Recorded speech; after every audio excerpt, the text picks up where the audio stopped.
As a place to live, there's been no doubt that the last 4 decades in Australia has made it one of the great places to migrate to. You land here, with that excitement, then the reality begins to sink in. What do you do, where do you go, who do you talk to?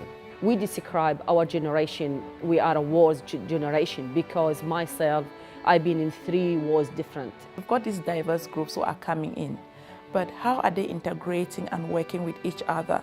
The 10 quid POM doesn't happen anymore, but and I don't know how our immigration works now. Like, you hear queue jumping when there's no queue. There's all this sort of bureaucratic bullshit on sort of certain things. There is still an emotional connection to that country. Certainly smells. When I go back, it just smells like India. I didn't understand anything that was, what people were saying, and it was terrible at first. Like people talking to me, and I was just sitting there, and I remember people kind of like screaming at me, and I couldn't. It was like being deaf, because you hear all these faces screaming at you, but you can't understand what they're saying. So it's like you're shut out. Migration to a foreign country, particularly when you're relatively young, is not easy.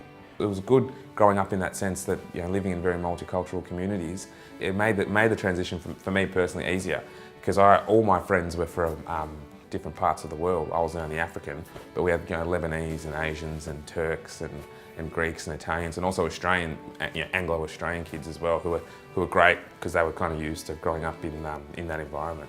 I think one of the interesting things about our history in this country, I think one of the big roadblocks I think that we've got, that there are still some people who don't want to acknowledge what is our true history. We've got to get people to come together. We can't talk to ourselves about it, we need to talk to people about it. And there's a lot of people who don't want to move. But by any standard, this country has benefited from the influx of a lot of different people.